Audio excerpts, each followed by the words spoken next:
Good morning दोस्तों। आइए देखते हैं बिहार एसएससी प्रैक्टिस सेट 4। आइए वॉल्यूम 1 है यूडिटेरिया का।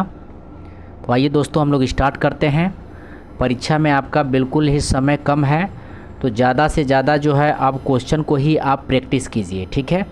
अगर यूडिटेरिया का फर्स्ट वॉल्यूम 1 और वॉल्यूम 2 का आप सारे क्वेश्चन अगर आप याद कर लेते हैं या देख लेते हैं तो लगभग आप जो है अपना 75 में 75 आप जो है कर सकते हैं। और इसके साथ साथ अगर आप करेंट भी पढ़ते रहते हैं तो आइए दोस्तों देखते हैं हम लोग क्वेश्चन। तो प्रैक्टिस सेट नंबर 4 का पहला क्वेश्चन है, अम्ल वर्षा निम्नलिखित में से किसके द्वारा होने वाला वायु प्रदूषण के कारण होती है? तो ये होती है आपको नाइट्रस ऑक्साइड और सल्फर डाइऑक्साइड। नाइट्रस ऑक्साइड और सल्फर डाइऑक्साइड से अम्ल वर्षा होती है, ठीक है। नाइट्रस ऑक्साइड और सल्फर डाइऑक्साइड। नाइट्रस ऑक्साइड का आपको रासायनिक सूत्र होता है नाइट्रस ऑक्साइड का होता है आपको NO2, ठीक है। और सल्फर डाइऑक्साइड का होता है SO2। आइए नेक्स्ट प्रश्न देखते हैं। कार्टाजेना प्रोटोकॉल का संबंध निम्नलिखित में से किससे है? तो ये है आपको जय सुरक्षा समझौते से कार्टाजेना प्रोटोकॉल का संबंध है, ठीक है। कार्टाजेना प्रोटोकॉल का संबंध जय सुरक्षा से है। इसे 29 जनवरी, ध्यान रखेंगे, इसे जो है 29 जनवरी 2000 ईस्वी को स्वीकार किया गया था तथा 11 सितंबर को जो है 11 सितंबर 2003 से ये लागू हुआ था। ध्यान रखेंगे 29 जनवरी 2000 से जो है 2000 में इसको स्वीकार किया गया था और 11 सितंबर 2003 से इसे लागू किया गया है। तो ध्यान रखेंगे कार्टाजेन प्रोटोकॉल जैव सुरक्षा समझौते से है। नेक्स्ट है वर्ष 2011 के जनगणना के अनुसार जनजातियों की संख्या संपूर्ण भारत की जनसंख्या का कितना प्रतिशत है?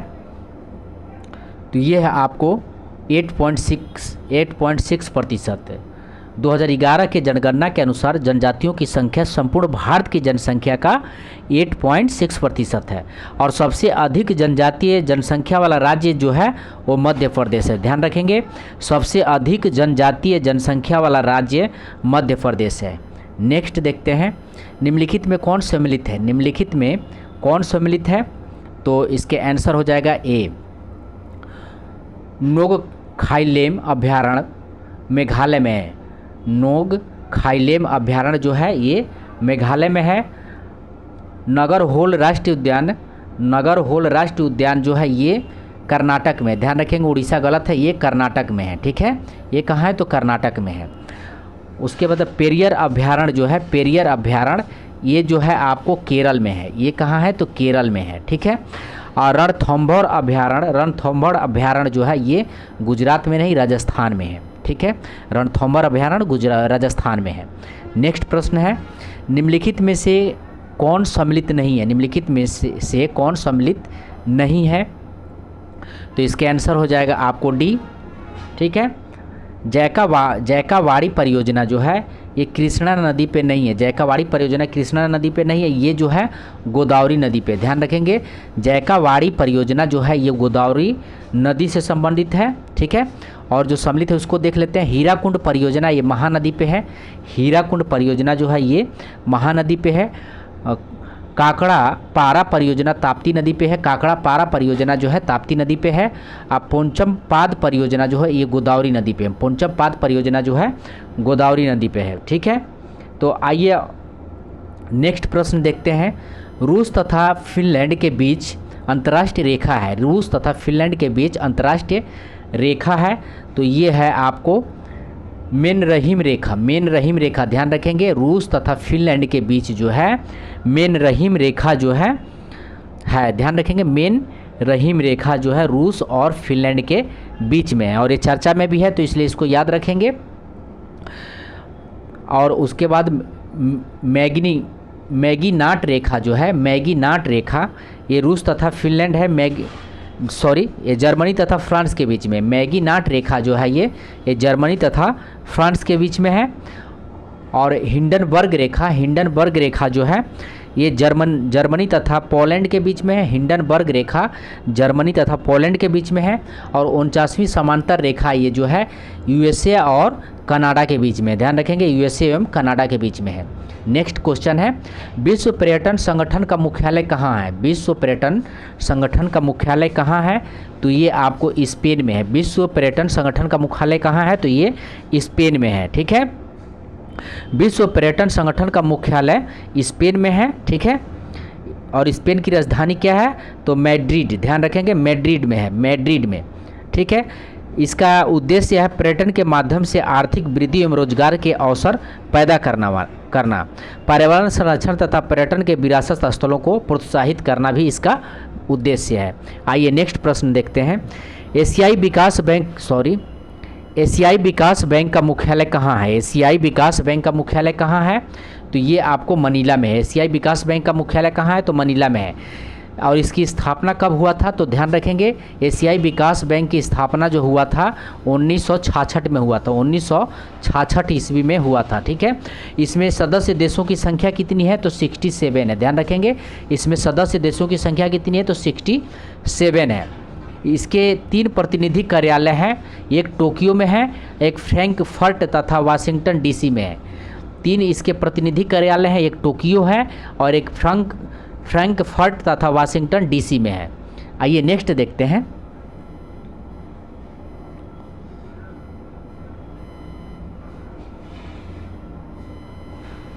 नाइन नंबर क्वेश्चन है, थल सेना दिवस कब मनाया जाता है? थल सेना दिवस कब मनाया जाता है?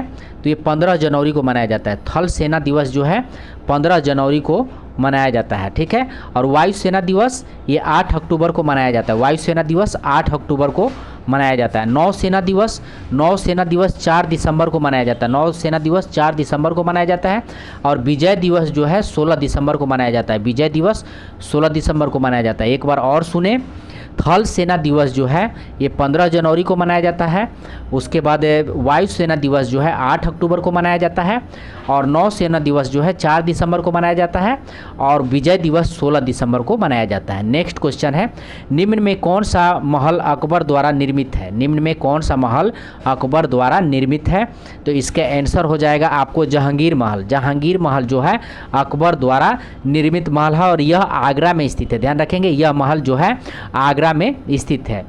जबकि शीश महल जो है दीवाने महल तथा खास महल शाहजहां द्वारा निर्मित है। शीश महल और दीवाने महल और खास महल जो है शाहजहां द्वारा निर्मित है और ये तीनों ही आगरा में है। ध्यान रखेंगे शीश महल, दीवाने महल और खास महल जो है ये शाहजहां द्वारा निर्मित है और तीनों जो है आगरा में स्थित है। आइए नेक्स्ट क्वेश्चन देखते हैं। फिर से प्रश्न को देखते हैं। मध्यकालीन भारत में मनसबदारी व्यवस्था क्यों लागू की गई थी? 11 नंबर क्वेश्चन। तो इसका आंसर हो जाएगा आपको सैनिकों की सुगमता से भर्ती हेतु। मध्यकालीन भारत में मनसबदारी व्यवस्था सैनिकों की सुगमता से भर्ती हेतु लागू की गई थी। ठीक है, आइए नेक्स्ट देखते हैं। निम्न में कौन सा एक राष्ट्रवादी समाचार पत्र नहीं था? ध्यान रखेंगे एक राष्ट्रवादी समाचार पत्र नहीं था। तो इसके आंसर हो जाएगा ये the times of India. The times of India जो है ये राष्ट्रवादी समाचार पत्र नहीं था। बाकी जो है द हिंदू राष्ट्रवादी समाचार पत्र था, बंगाली राष्ट्रवादी समाचार पत्र था और दी महारंता भी राष्ट्रवादी समाचार पत्र था। ठीक है, द टाइम्स ऑफ इंडिया की पहली बार प्रकाशन जो हुआ था, द टाइम्स ऑफ इंडिया का पहली बार प्रकाशन हुआ था आपको 3 नवंबर 1838 में। ध्यान रखेंगे 3 नवंबर 1838 में। ठीक है, 3 नवंबर 1838 में हुआ था। आइए नेक्स्ट प्रश्न देखते हैं। जलियांवाला बाग नरसंहार किस गांधीवादी सत्याग्रह के संबंध में हुआ था? जलियांवाला बाग नरसंहार किस गांधीवादी सत्याग्रह के संबंध में हुआ था? 13 नंबर क्वेश्चन है। तो ये हुआ था आपको रॉलेट सत्याग्रह जो है के संबंध में हुआ था जलियांवाला बाग। और ये जो हुआ था 1919 में जो है 1919 1919 में जो है आपको आया था, 1919 में, सॉरी, ये 1919 में आया था, रॉलेट एक्ट 1919 में आया था, ठीक है। और 13 अप्रैल 1919 को क्या हुआ था, तो ये जलियांवाला बाग हुआ था। ध्यान रखेंगे, 13 अप्रैल 1919 को जलियांवाला बाग हुआ था, ठीक है। नेक्स्ट देखते हैं कि सुल्तान ने ज़मीन पर फसल की नपाई का आधा राजस्व के रूप में निर्धारित किया था।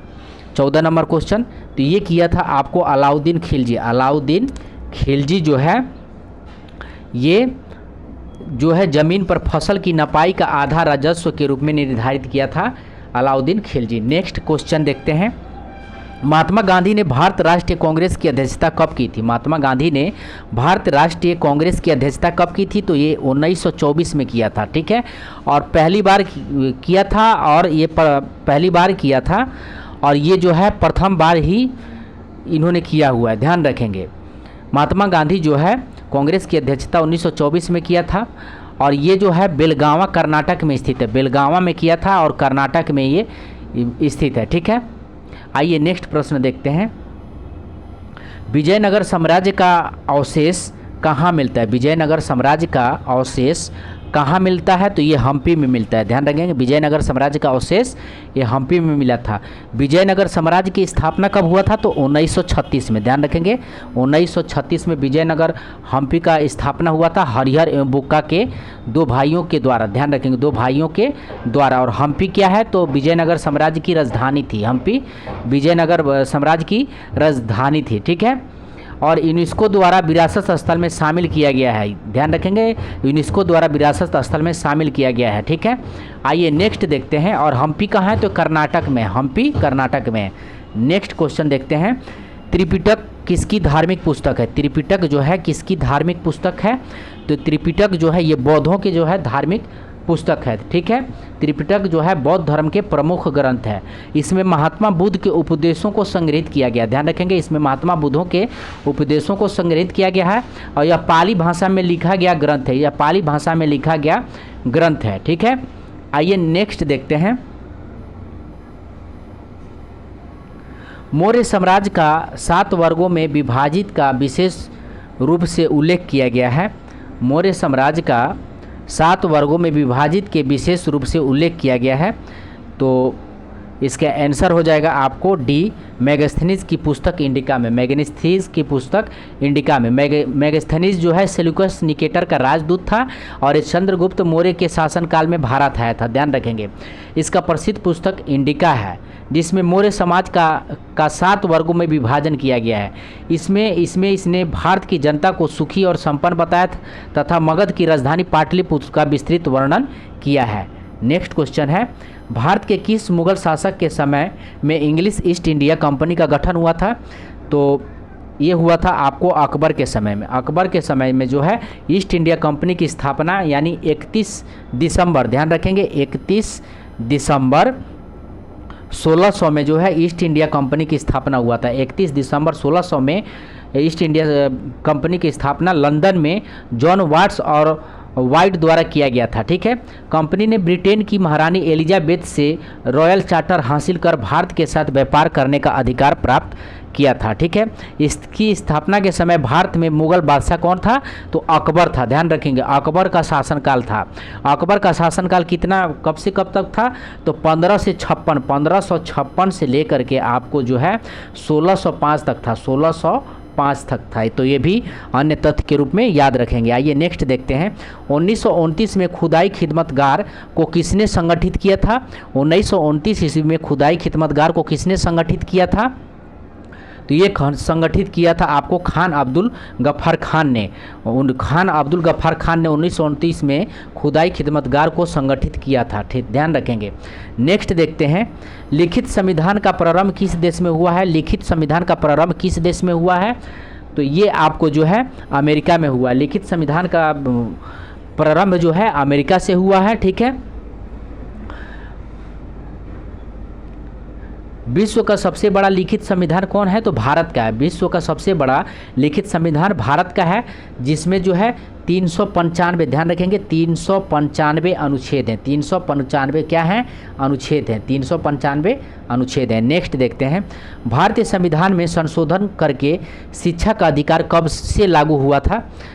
तो ये लागू हुआ था आपको 1 अप्रैल 2010 को। 1 अप्रैल 2010 को जो है भारतीय संविधान के संशोधन करके, यानी 86वें संविधान संशोधन से, यानी 86वें संविधान संशोधन अधिनियम था आपको 2002, ठीक है। अधिनियम कौन था? 2002 द्वारा शिक्षा के अधिकार को मूल अधिकार में बनाया गया था। अतः संविधान के भाग 3 में नए अनुच्छेद 21 क जोड़ा गया था। ध्यान रखेंगे, संविधान के अनुच्छेद 3 में 21 क जोड़ा गया था। 21 क जो है संविधान के अनुच्छेद संविधान के भाग 3 में 21 क जोड़ा गया था 86वें संविधान संशोधन 2002 के द्वारा, ठीक है। तो आइए नेक्स्ट देखते हैं, भारतीय संविधान द्वारा प्रदत्त निम्न में से कौन सा अधिकार गैर नागरिकों को भी उपलब्ध है? 23 नंबर क्वेश्चन। तो ये जो है आपको संवैधानिक निराकरण का अधिकार, संवैधानिक निराकरण का अधिकार जो है ये गैर नागरिकों को भी उपलब्ध है, ठीक है। नेक्स्ट क्वेश्चन देखते हैं, लोक लेखा समिति अपनी रिपोर्ट किसे प्रस्तुत करती है? तो लोक लेखा समिति जो है लोकसभा स्पीकर को प्रस्तुत करती है, ठीक है। लोक लेखा समिति को प्रकलन समिति की जुड़वा बहन के रूप में जानते हैं। लोक लेखा समिति को प्रकलन समिति की जुड़वा बहन के रूप में भी जानते हैं। नेक्स्ट क्वेश्चन देखते हैं, निम्नलिखित में से किस अनुच्छेद के तहत भारत के राष्ट्रपति द्वारा राष्ट्रीय आपातकाल की घोषणा की जा सकती है? तो ये की जा सकती है आपको अनुच्छेद 352 के द्वारा जो है राष्ट्रपति द्वारा राष्ट्रीय आपातकाल की घोषणा की जाती है 352 के द्वारा, ठीक है। और 356 के तहत जो है राज्य में राष्ट्रपति शासन तथा अनुच्छेद 360 के तहत जो है राष्ट्रपति द्वारा देश में वित्तीय आपात, ठीक है, 360 के द्वारा राष्ट्र में वित्तीय आपात लागू किया जाता है। आइए नेक्स्ट देखते हैं, एक विधेयक जो संसद में प्रस्तुत किया जाता है कौन सी क्रिया के बाद अधिनियम बन जाता है? तो ये ऑप्शन देख लेते हैं इसका।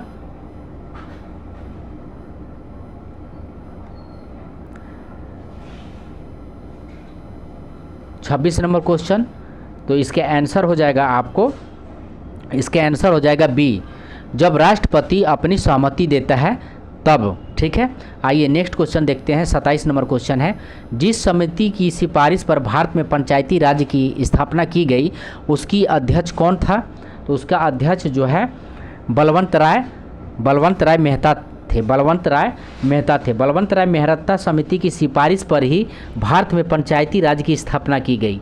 इसकी अध्यक्ष बलवंत राय मेहता ही थे, इसलिए इन्होंने पंचायती राज व्यवस्था का वास्तुकार भी कहा जाता है। इन्होंने ग्रामीण क्षेत्रों में त्रिस्तरीय पंचायती प्रणाली का सुझाव दिया था। ध्यान रखेंगे, इन्होंने त्रिस्तरीय पंचायती का सुझाव दिया था, ठीक है, बलवंत राय मेहता। नेक्स्ट देखते हैं, 18 वर्ष की आयु पर मताधिकार का प्रयोग पहली बार आम चुनाव में कब किया गया था? 28 नंबर क्वेश्चन। तो ये किया गया था आपको 1989 में 18 वर्ष की आयु पर मताधिकार का प्रयोग पहली बार 1989 में किया गया था। और ये 61वें संविधान संशोधन के द्वारा जो है 61वें संविधान संशोधन के द्वारा जो है मताधिकार की आयु 21 वर्ष से घटाकर कितना वर्ष कर दिया गया? तो 18 वर्ष कर दिया गया। 21 वर्ष से घटाकर 18 वर्ष कर दिया गया था 61वें संविधान संशोधन के द्वारा, ठीक है, जो मार्च 1989 ईस्वी को प्रभावी हुआ, जो मार्च 1989 ईस्वी को प्रभावी हुआ था, ठीक है। आइए, पहली बार प्रयोग नवंबर 1989 में हुआ था और 9वीं लोकसभा के आम चुनाव में किया गया था। 9वीं लोकसभा के आम चुनाव में किया गया था, तो ये अन्य तथ्य के रूप में भी याद रखेंगे। नेक्स्ट क्वेश्चन है, इलेक्ट्रॉन की तरंग प्रकृति की खोज किसने की है? 29 नंबर क्वेश्चन। तो ये किया है डी ब्रोगली जो है इलेक्ट्रॉन की तरंग प्रकृति की खोज डी ब्रोगली ने किया है, जबकि पॉजिट्रॉन की खोज एंडरसन ने किया है। पॉजिट्रॉन की खोज कौन किया है? तो एंडरसन ने पॉजिट्रॉन की खोज किया है, ठीक है। और न्यूट्रॉन की खोज कौन किया है? तो पाली ने किया। न्यूट्रॉन की खोज पाली किया, न्यूट्रॉन की खोज पाली ने किया है। ठीक है, आइए नेक्स्ट देखते हैं। मेंडलीफ द्वारा बनाया गया आवर्त सारणी में वर्ग की संख्या कितनी है? मेंडलीफ द्वारा बनाई गई आवर्त सारणी में वर्ग की संख्या कितनी है? तो वर्ग की संख्या पूछा है, तो वर्ग की संख्या कितनी है? 30 नंबर क्वेश्चन। तो वर्ग की संख्या 9 है। ध्यान रखेंगे, वर्ग की संख्या कितनी है? तो 9 है। ठीक है, और आवर्त की संख्या कितनी है? तो आवर्त की संख्या 7 है। आवर्त की संख्या 7 है। इसके अनुसार तत्वों के भौतिक गुण एवं रासायनिक गुण उनके परमाणु भार के आवर्त फलन होता था। ठीक है, आइए नेक्स्ट देखते हैं। मिथाइल ऑरेंज का क्षारीय विलयन का रंग होता है। तो मिथाइल ऑरेंज का क्षारीय विलयन का रंग होता है तो ये पीला होता है। ध्यान रखेंगे, पीला होता है। मिथाइल ऑरेंज का क्षारीय विलयन पीला होता है। और अम्लीय कैसा होता है? तो अम्लीय गुलाबी होता है। ध्यान रखेंगे, इसका अम्लीय कैसा होता है मिथाइल ऑरेंज का? तो ये गुलाबी होता है। ठीक है, और उदासीन विलयन नारंगी होता है। उदासीन विलयन नारंगी होता है। लिटमस का अम्लीय विलयन लाल होता है और क्षारीय विलयन नीला होता है, और उदासीन विलयन बैंगनी होता है। ठीक है, आइए नेक्स्ट देखते हैं। प्राकृतिक रबड़ को कठोर बनाने के लिए क्या मिलाया जाता है? तो प्राकृतिक रबड़ को कठोर बनाने के लिए कार्बन मिलाया जाता है। प्राकृतिक रबड़ काफ़ी मुलायम होता है, तथा उसे कठोर बनाने के लिए इसमें कार्बन मिलाया जाता है। इसका प्रयोग ट्यूब टायर आदि बनाने में किया जाता है। इसका प्रयोग जो है ट्यूब टायर बनाने में किया जाता है। नेक्स्ट क्वेश्चन है, स्मेल्टाइट निम्न में से किसका अयस्क है? स्मेल्टाइट निम्न में से किसका अयस्क है? तो ये कोबाल्ट का अयस्क है। स्मेल्टाइट जो है ये कोबाल्ट का अयस्क है। ठीक है, इसका रासायनिक सूत्र होता है आपको COAS2। ठीक है, इसमें लाइट का जो है रासायनिक सूत्र होता है COAS2 होता है। कैलामाइन जिंक का कैलामाइन जिंक का एवं इप्सम जो है लवण मैग्नीशियम धातु का प्रमुख आवश्यक है। कैलामाइन जो है जिंक का और मैग्नीशियम धातु का इप्सम लवण है। ध्यान रखेंगे। नेक्स्ट देखते हैं। उजला थोथा का रासायनिक सूत्र है। उजला थोथा का रासायनिक सूत्र है 34 नंबर क्वेश्चन। तो इसका रासायनिक सूत्र है आपको, ठीक है, इसका रासायनिक सूत्र है आपको जिंक सल्फेट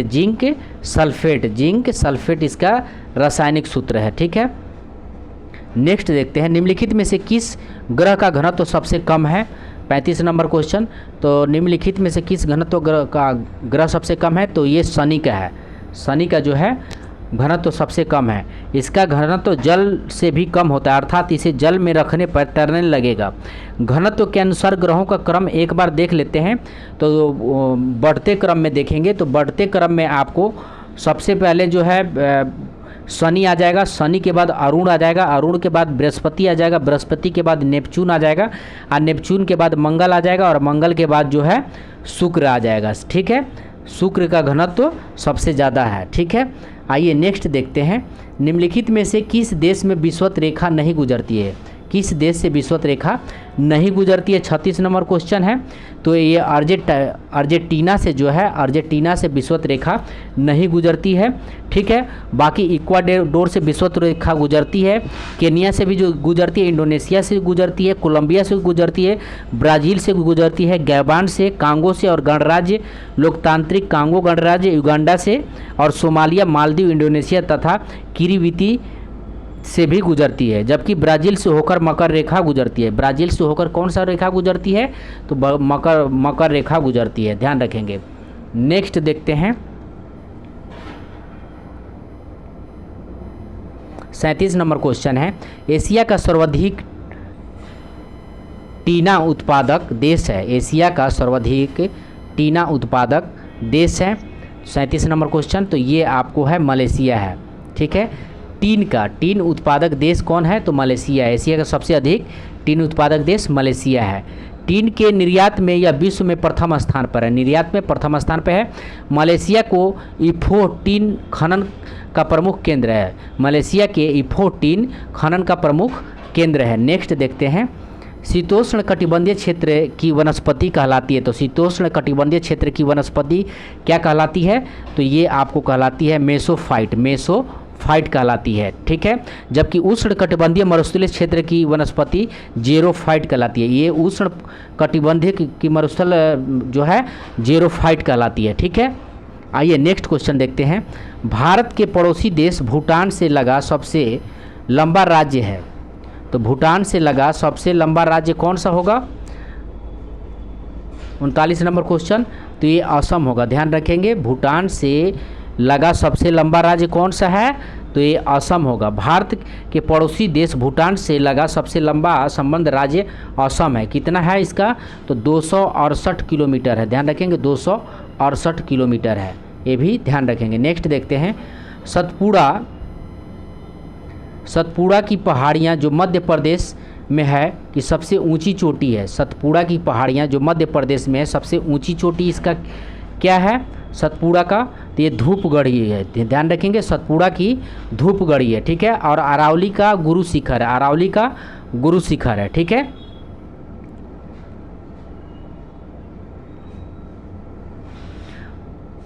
आइए नेक्स्ट देखते हैं।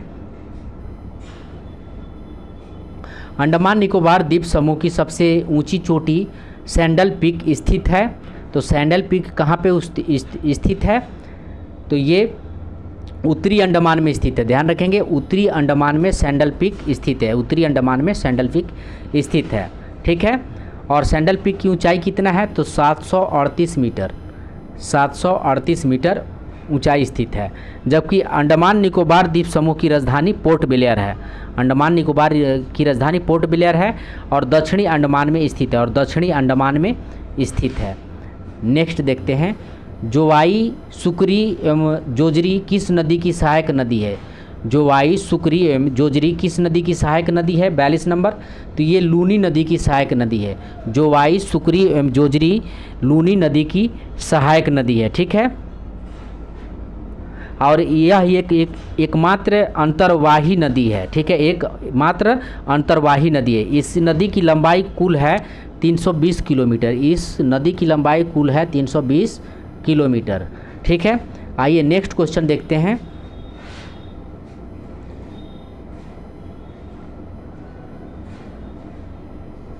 नेक्स्ट क्वेश्चन देखते हैं 119 नंबर क्वेश्चन। एक गोलीय दर्पण के परावर्ती पृष्ठ के मध्य एक बिंदु होता है जिसे डैश कहते हैं, तो इसे ध्रुव या पोल कहते हैं। ये गोलीय दर्पण के परावर्ती पृष्ठ के मध्य एक बिंदु जिसे ध्रुव या पोल कहते हैं, ठीक है। नेक्स्ट क्वेश्चन देखते हैं। किसी चालक में विद्युत धारा द्वारा उत्पन्न ऊष्मा को किस रूप में निरूपित करते हैं? 120 नंबर क्वेश्चन, तो ये निरूपित करते हैं आपको HI² RT के रूप में करते हैं। जबकि I चालक की बहने वाली धारा है और R चालक प्रतिरोध है और T धारा बहने का समय है। नेक्स्ट क्वेश्चन देखते हैं। निम्न में कौन सी एक रासायनिक अभिक्रिया, निम्न में कौन सी एक रासायनिक अभिक्रिया है? तो ये है आपको मक्खन का खट्टा होना। मक्खन का खट्टा होना जो है ये एक रासायनिक अभिक्रिया है, ठीक है। लैक्टिक अम्ल के कारण मक्खन या दही खट्टा हो जाता है और रासायनिक परिवर्तन अभिक्रिया के बाद पदार्थ को पुनः मूल अवस्था में नहीं लाया जा सकता है, ठीक है। कोयला का जलना, कागज़ का जलना, दूध से दही बनना आदि रासायनिक अभिक्रिया है। कोयला का जलना, कागज़ का जलना, दूध से दही बनना आदि रासायनिक क्रिया है। बाकी जो है बर्फ़ का पिघलना ये भौतिक क्रिया है। आयोडीन क्रिस्टलों का ऊर्ध्वपतन ये भी भौतिक क्रिया है। गीले कपड़ों का सुखाना ये भी जो है भौतिक प्रक्रिया है, ठीक है। आइए नेक्स्ट देखते हैं। यांत्रिक ऊर्जा किसके बराबर है? यांत्रिक ऊर्जा किसके बराबर है? 122 नंबर क्वेश्चन, तो ये है आपको गतिज ऊर्जा प्लस स्थिति ऊर्जा के बराबर यांत्रिक ऊर्जा है। गतिज ऊर्जा प्लस स्थिति ऊर्जा के बराबर यांत्रिक ऊर्जा है। और गतिज ऊर्जा बराबर होता है आपको 1/2 mv², ये भी याद रखेंगे, 1/2 mv²। नेक्स्ट क्वेश्चन है।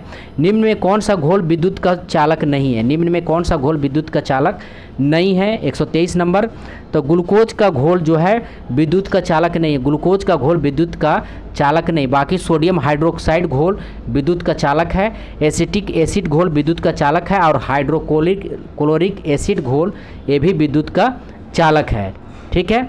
नेक्स्ट क्वेश्चन देखते हैं। 124 नंबर, जब प्रकाश की किरणें एक सघन माध्यम से विरल माध्यम में यात्रा करती है तो यह किस दिशा में मुड़ती है?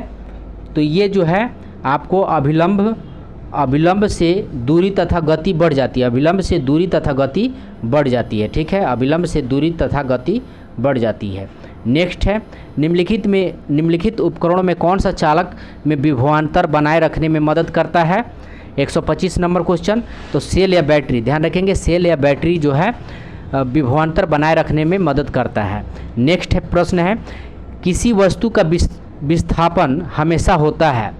तो हमेशा होता है सभी में, ध्यान रखें किसी वस्तु का विस्थापन धनात्मक, ऋणात्मक और शून्य भी हो सकता है। नेक्स्ट क्वेश्चन देखते हैं, प्राचीन काल के जानवरों, पौधों एवं अन्य जीवों के संरक्षित अवशेषों या चिन्हों के अध्ययन का विज्ञान कहलाता है? तो ये कहलाता है आपको पैलियोंटोलॉजी, पैलियोंटोलॉजी जो है कहलाता है, ठीक है। नेक्स्ट देखते हैं, ऑस्टियोपोरोसिस किस रोग से संबंधित है? ऑस्टियोपोरोसिस रोग किस रोग से संबंधित है? तो ये आपको हड्डी से संबंधित है, ये हड्डी से संबंधित है। ऑस्टियोपोरोसिस रोग वयस्कों में होता है। इस रोग के कारण शरीर में विटामिन डी की कमी होने लगती है और विटामिन डी की कमी से बच्चों में रिकेट्स रोग हो जाता है, ध्यान रखेंगे। नेक्स्ट है, मानव में बैक्टीरिया के संक्रमण को रोकने का सबसे सरल इलाज क्या है? तो ये है आपको एंटीबायोटिक्स, ध्यान रखेंगे एंटीबायोटिक्स है, ठीक है। नेक्स्ट है, अलैंगिक प्रजनन या लैंगिक प्रजनन में भिन्न है। अलैंगिक प्रजनन में क्या है? तो ये हो जाएगा नए जीव जनक माता पिता के समान होते हैं, नए जीव जनक माता पिता के समान होते हैं, ठीक है। नेक्स्ट क्वेश्चन है, निम्नलिखित में कौन बढ़ते भ्रूण के लिए पोषक या उत्तक का कार्य करता है? 131 नंबर क्वेश्चन है, तो ये करता है आपको एंडोस्पर्म। एंडोस्पर्म जो है बढ़ते हुए भ्रूण के लिए पोषक उत्तक का कार्य करता है। भ्रूण का पोषण जरायु एवं अपरा द्वारा होता है, भ्रूण का पोषण जो है जरायु एवं अपरा द्वारा होता है, ये भी ध्यान रखेंगे। नेक्स्ट क्वेश्चन है, एक पौधे के तने या जड़ का घेरा किस कारण बढ़ता है? तो ये लेटरल मेरिस्टेम के द्वारा बढ़ता है, लेटरल मेरिस्टेम के द्वारा बढ़ता है, लेटरल मेरिस्टेम के द्वारा बढ़ता है, ठीक है। जड़ पौधों का अवरोही भाग है जो मूलांकर में विकसित होता है, ठीक है। जिब्रेलिन्स हार्मोन पौधे को लंबा करने तथा फूल बनने में मदद करता है। जिब्रेलिन्स हार्मोन जो है पौधे को लंबा करने तथा फूल बनने में मदद करता है। नेक्स्ट क्वेश्चन देखते हैं, उत्तक के संबंध में कौन सा कथन सही है? उत्तक के संबंध में कौन सा कथन सही है? 133 नंबर क्वेश्चन है, तो ये आपका हो जाएगा 1, 2 और 3 तीनों कथन जो है सही है। यानी कोशिकाओं से उत्तक और उत्तकों से अंग का निर्माण होता है। उत्तक शब्द का प्रयोग बिचट ने किया था। उत्तक शब्द का प्रयोग कौन किया था? तो बिचट ने किया था, ठीक है। वे कोशिकाएं जो मूल रूप से दिखने में और कार्य करने में समान होती है उत्तक कहलाती है। नेक्स्ट क्वेश्चन देखते हैं, मानव शरीर के भीतर रक्त निम्न में से किसकी उपस्थिति के कारण नहीं जमता है? 134 नंबर क्वेश्चन, तो ये हिपेरिन के कारण जो है नहीं जमता है, ठीक है, हिपेरिन के कारण नहीं जमता है। जबकि फाइब्रिनोजन रक्त को थक्का बनाने में सहायक होता है। फाइब्रिनोजन जो है रक्त को थक्का जमाने में सहायक होता है, ध्यान रखेंगे फाइब्रिनोजन जो है रक्त के थक्का जमाने में सहायक होता है। 135 नंबर क्वेश्चन देखते हैं, नाइट्रोजन स्थिरीकरण करने वाले नील हरित शैवाल कौन से फसल वाले खेतों में पाए जाते हैं? तो ये धान के खेतों में पाए जाते हैं। नाइट्रोजन स्थिरीकरण करने वाले नील हरित शैवाल ये धान के खेतों में पाए जाते हैं, ठीक है। नील हरित शैवाल को साइनोबैक्टीरिया के नाम से भी जाना जाता है। नील हरित शैवाल को साइनोबैक्टीरिया के नाम से भी जाना जाता है। नेक्स्ट प्रश्न देखते हैं, निम्न में कौन सा सही सम्मिलित नहीं है? निम्न में कौन सा सही सम्मिलित नहीं है? 136 नंबर क्वेश्चन, तो ये जो है आपको डी प्लेग हीमोफिल्स पर्टुसिस, प्लेग जो है हीमोफिल्स पर्टुसिस से नहीं होता है, ये जो है आपको गलत है, ठीक है। प्लेग होता है आपको बैसिलस पेस्टिस से होता है, बैसिलस पेस्टिस से होता है, ठीक है। और हैजा जो है, हैजा देख लेते हैं जो सही है, हैजा विब्रियो कलारी कहते हैं, और कोढ़ी या कुष्ठ को माइक्रोबैक्टीरियम लेप्री कहते हैं, और टेटनस जो है क्लोस्ट्रीडियम टिटेनी को कहते हैं, क्लोस्ट्रीडियम टिटेनी को कहते हैं। नेक्स्ट क्वेश्चन देखते हैं, सैयद मुश्ताक अली ट्रॉफी का खिताब किसने जीता है? तो सैयद मुश्ताक अली ट्रॉफी का खिताब जीता है आपको दिल्ली ने जीता है। सैयद मुश्ताक अली ट्रॉफी का खिताब दिल्ली ने जीता है, ठीक है। आइए नेक्स्ट क्वेश्चन देखते हैं, 138 नंबर क्वेश्चन, सॉरी ये जो है तमिलनाडु ने जीता है। सैयद मुश्ताक अली ट्रॉफ़ी ये तमिलनाडु ने जीता है, ठीक है। सैयद मुश्ताक अली जो है ये तमिलनाडु ने जीता है। नेक्स्ट क्वेश्चन देखते हैं, संस्कृति मंत्रालय ने हर साल सुभाष चंद्र बोस की जयंती को किस दिवस के रूप में मनाने की घोषणा की है? तो 138 नंबर क्वेश्चन, तो ये पराक्रम दिवस के रूप में मनाने की घोषणा की है, और ये 23 जनवरी को पराक्रम दिवस 23 जनवरी को ये भी ध्यान रखेंगे, ठीक है। और सुभाष चंद्र बोस की 125वीं स्मृति पर जो है नरेंद्र मोदी जो है सिक्का एवं डाक टिकट नरेंद्र मोदी ने चलाया, ठीक है।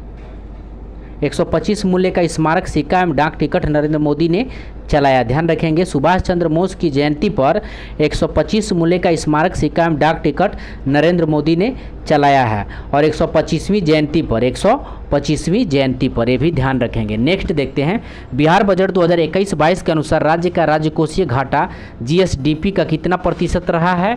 तो 139 का हो जाएगा आपको सी, यानी 2.97% जो है राजकोषीय घाटा रहा है। नेक्स्ट देखते हैं, विश्व जल दिवस 2022 का विषय थीम क्या है? 140 नंबर क्वेश्चन, तो ये है आपको ground water making the invisible या visible, ground water making the invisible visible. आइए नेक्स्ट क्वेश्चन देखते हैं, 141 नंबर क्वेश्चन है, आत्मनिर्भर बिहार के 7 निश्चय 2 में कौन सी योजना शामिल नहीं है?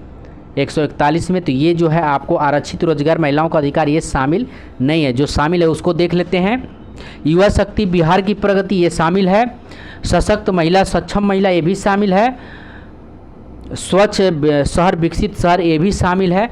इसके साथ साथ हर खेत तक सिंचाई का पानी पहुंचाना, स्वच्छ गांव समृद्धि गांव ये भी शामिल है, सुलभ संपर्ककर्ता सबके लिए अतिरिक्त स्वच्छ सुविधा ये 7 निश्चय में शामिल है, ठीक है। 7 निश्चय 2 में शामिल है। आत्मनिर्भर बिहार बनाने के लिए 7 निश्चय 2 वर्ष 2020 से 2025 अवधि के लिए बनाया गया, ध्यान रखेंगे। ये भी 2020 से 2025 की अवधि के लिए बनाया गया। नेक्स्ट क्वेश्चन देखते हैं, 2022 में 48वें G7 शिखर सम्मेलन का आयोजन किस देश में किया जाएगा? 142 नंबर क्वेश्चन है, तो ये जर्मनी में किया जाएगा, ठीक है। 48वें G7 शिखर सम्मेलन का आयोजन ये जर्मनी में किया जाएगा, ठीक है। और 47वें G7 शिखर का सम्मेलन यूनाइटेड किंगडम में की अध्यक्षता में किया गया था, ध्यान रखेंगे। और 47वें जो है 47वें का यूनाइटेड किंगडम के द्वारा किया गया था, यूनाइटेड किंगडम के द्वारा किया गया था, ठीक है। आइए नेक्स्ट प्रश्न देखते हैं, the lover boy of Bahawalpur पुस्तक किसने लिखी है? The lover boy of Bahawalpur पुस्तक किसने लिखी है? तो ये लिखा है आपको राहुल पंडित ने लिखा है, राहुल पंडित ने लिखा है। The lover boy of Bahawalpur पुस्तक राहुल पंडित द्वारा लिखी गई है। यह पुस्तक पुलवामा आतंकवादी हमले पर आधारित है, यह पुस्तक जो है पुलवामा आतंकवादी के हमले पर आधारित है। नेक्स्ट क्वेश्चन देखते हैं, राष्ट्रीय बालिका दिवस के अवसर पर 20 वर्षीय सृष्टि गोस्वामी एक दिन के लिए किस राज्य की मुख्यमंत्री बनी है? 144 नंबर क्वेश्चन है, तो ये उत्तराखंड की बनी, ये उत्तराखंड की बनी है, ठीक है। 20 वर्षीय सृष्टि गोस्वामी एक दिन के लिए उत्तराखंड की मुख्यमंत्री बनाई गई हैं। प्रत्येक वर्ष राष्ट्रीय बालिका दिवस कब मनाया जाता है? तो प्रत्येक वर्ष राष्ट्रीय बालिका दिवस जो है आपको 24 जनवरी को मनाया जाता है। प्रत्येक वर्ष बालिका दिवस 24 जनवरी को मनाया जाता है। नेक्स्ट क्वेश्चन देखते हैं, अक्षय ऊर्जा या नवीकरणीय ऊर्जा के उत्पादन में भारत का विश्व में कौन सा स्थान है? तो ये 5वां स्थान है, 5वां स्थान है, ठीक, ध्यान रखेंगे। अक्षय ऊर्जा के उत्पादन में भारत का विश्व में 5वां स्थान है। भारत में संपूर्ण ऊर्जा उत्पादन क्षमता कितना है? तो आपको ये है, याद कर लेंगे इसको, 37 72, ठीक है, 61, ऐसे याद करेंगे। 37 72 61 मेगावाट संपूर्ण ऊर्जा उत्पादन क्षमता कितना है? 37 72 61, ऐसे याद करेंगे, ठीक है, ये आपको याद हो जाएगा। जिसमें जो है 61.5% जो है ये थर्मल पावर से है, ठीक है, 61.5% थर्मल पावर से है, और 24.5% जो है RE से है, ठीक है, और नवीकरणीय ऊर्जा जो है 6780 मेगावाट से है। नेक्स्ट प्रश्न देखते हैं, बिहार का पहला खेल विश्वविद्यालय कहाँ बनाया जाएगा? 146 नंबर क्वेश्चन। तो ये बनाया जाएगा राजगीर में। बिहार का पहला खेल विश्वविद्यालय कहाँ बनाया जाएगा? तो ये राजगीर में बनाया जाएगा। नेक्स्ट प्रश्न देखते हैं 147 नंबर, निम्नलिखित में से किस खिलाड़ी ने टाटा IPL 2022 में पर्पल कैप का खिताब जीता है? तो पर्पल कैप का खिताब कौन जीता है?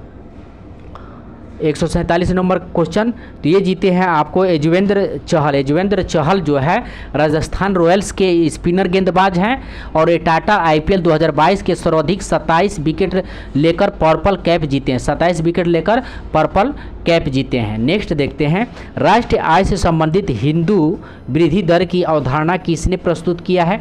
हिंदू वृद्धि दर की अवधारणा किसने प्रस्तुत किया? 148 नंबर क्वेश्चन। तो ये प्रस्तुत किया आपको प्रोफेसर राजकृष्ण जो है हिंदू वृद्धि दर से तात्पर्य राष्ट्रीय आय की निम्न वृद्धि दर है। हिंदू वृद्धि दर से तात्पर्य है राष्ट्रीय आय की निम्न वृद्धि दर है। हिंदू वृद्धि दर को प्रोफेसर राजकृष्ण द्वारा परिभाषित किया गया था, ठीक है। आइए देखते हैं next question, essays on Indian economy के लेखक कौन है? ईजी ऑन इंडियन इकोनॉमी के लेखक कौन है? तो ये है आपको MG रनाडे जो है ईजी ऑन इंडिया इकोनॉमी के लेखक हैं, ठीक है।